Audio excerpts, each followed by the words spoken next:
Ah, the Temple of Time. This marvelous structure has had one rocky trek through Hyrule's history. It's the kingdom's only connection to the Sacred Realm and the Triforce that lay hidden within the Temple of Light. On many occasions, this very temple has saved Hyrule, whether it be housing the Triforce or locking Ganondorf away. But what exactly makes this temple so special? How did it become connected to the Sacred Realm, and why haven't we ever been in this Temple of Light before? Join Cole from Grandstar, Game Over Jesse, and myself as we dive into the many mysteries surrounding the Temple of Time.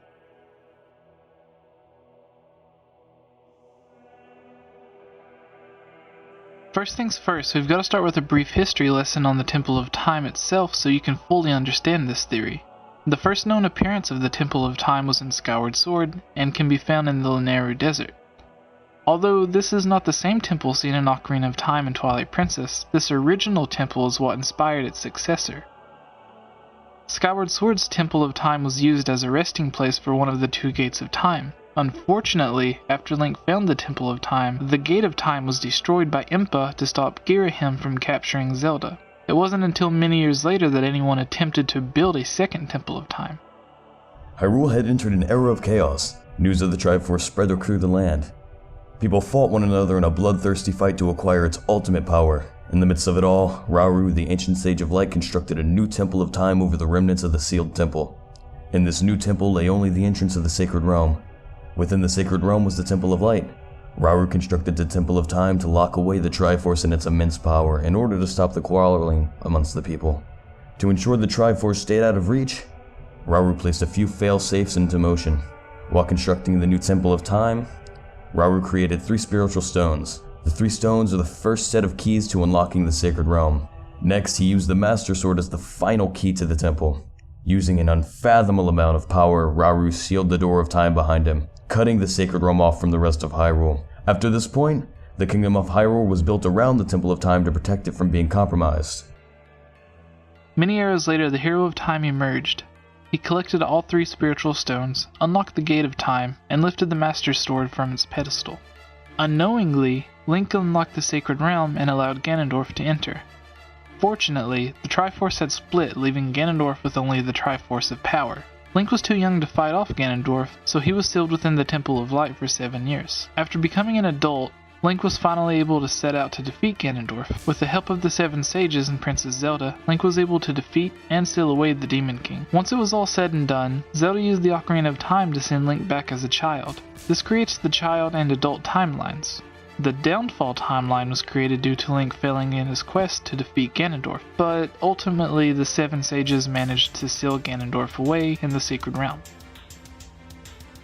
Since the timeline split can be confusing, we'll cover the fate of the temple on the adult timeline and the Downfall timeline first. In the Downfall timeline, the Temple of Time is destroyed except for the pedestal that houses the Master Sword. In the adult timeline, the temple was changed into the new Hyrule Castle. These 2 timelines don't hold very much information on the Temple of Time itself, but they do include a fair amount of detail on the Sacred Realm in the Temple of Light, so we'll be coming back to that later on. Twilight Princess is our next stop. This is the very last appearance of the Temple of Time so far, and it brings with it a lot of insight into the inner workings of the temple itself. In the game, Link makes his way to the remains of the Temple of Time found in Faron Woods to retrieve the Master Sword. Later on in Link's journey, he makes his way back to the Temple of Time. Once there, he used the Master Sword to open a gateway to a past version of the temple. Soon after passing through the portal, Link unlocks a staircase near the back of the temple, revealing a secret dungeon.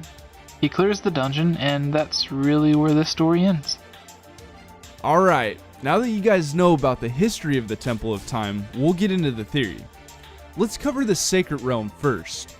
This is what makes this temple so important in the grand scheme of things. Think about it. If the Sacred Realm was not accessible in this specific site, it would make the temple useless when it comes to protecting the Triforce. Not only is this the only entrance to the Sacred Realm, but it also houses the only tool that can unlock the Sacred Realm.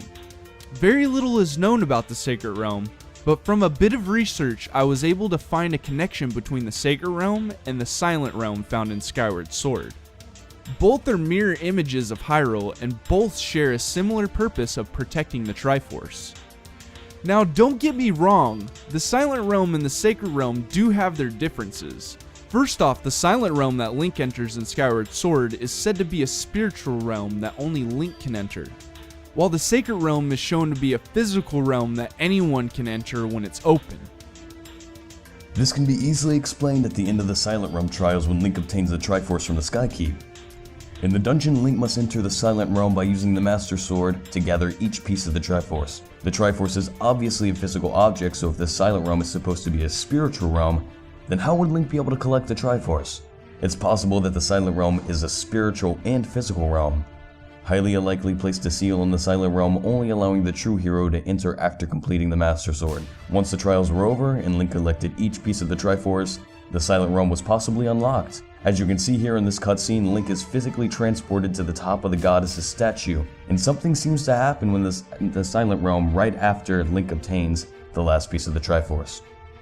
Another clue that may allude to these two realms being one and the same is the Silent Realm portals Link used to get the Triforce. These portals make their way to the sealed grounds near the sealed temple once the goddess statue descends from Skyloft. This would put the original location of the Triforce near the construction site of the soon-to-be Temple of Time. To add to this, outside the sealed temple's entrance after the goddess statue descends, you can see the same markings found in the Chamber of Sages, which is later found in the Sacred Realm. Now we come to the issue of the different portals used to enter the Silent Realm. Though it's said the Sacred Realm only has one entrance, this is simply not true. We can find evidence of this in A Link to the Past. After Aghanim breaks the seal on the Sacred Realm, Link can use portals in many locations found throughout Hyrule to travel back and forth between the Sacred Realm and Hyrule. These portals can possibly be the same portals found in Skyward Sword to enter the Silent Realm. Since Ganon turned the Sacred Realm into the Dark World, these portals may have been affected, letting anyone through, not just the hero that holds the Master Sword. The similarities between the Silent Realm and the Sacred Realm are uncanny, making it highly probable for these two realms to be one and the same. So what's up with the Light Temple? We've been in it officially once in Ocarina of Time, but other than that, it doesn't seem to appear in any other Zelda games.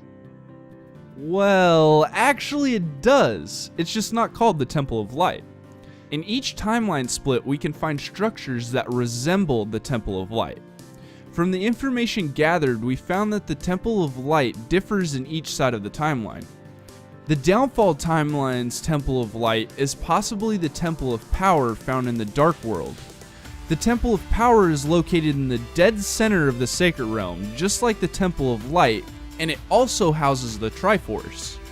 The Child Timeline's Temple of Light can be found in its original resting place, the Temple of Time. After Link goes back in time, he unlocks a secret entrance leading to a dungeon hidden near the back of the Temple of Time. Within each room of this dungeon is a symbol of the Light Medallion, showing that this dungeon is likely the Temple of Light. Last but certainly not least is the Adult Timeline. This one is a little hard to subscribe to, as the Temple of Light could be the Tower of the Gods. The only problem with this is that it's not actually in the Sacred Realm. Though the tower is very similar to the Temple of Time dungeon seen in Twilight Princess, I don't feel it's enough to fully say the Tower of the Gods is in fact the Light Temple. With that being said, I think that just about wraps up this week's theory. I really hope you guys enjoyed the video. Thank you Cole and Game Over Jesse for helping me through this one. Alright guys, thank you for checking out this theory. If you like this, please subscribe and thumb up. It really helps. You may also be interested in some of my past Zelda theories or Zelda Wii U news videos. In fact, I post a brand new Zelda theory every week, usually around Wednesdays. I also have my other series of Zelda mailbags, where myself and other popular YouTubers like McIntyre Productions, HMK, Commonwealth Realm, RMFH, 2Button Crew, Sazizi, and many others answer your Zelda questions and give out prizes like games and amiibo every week for those who get their questions answered. If you do subscribe, you'll be notified as soon as each new video goes up, and you'll never have to worry about missing out on great Zelda content. Be sure to leave your thoughts on this Zelda theory below, and let me know what you would like to see in a new Zelda theory. Then, check out some of my other Zelda theories or mailbags. And as always, thank you for watching. Well guys, I'm RMFH, and like always, have a good one. Peace out.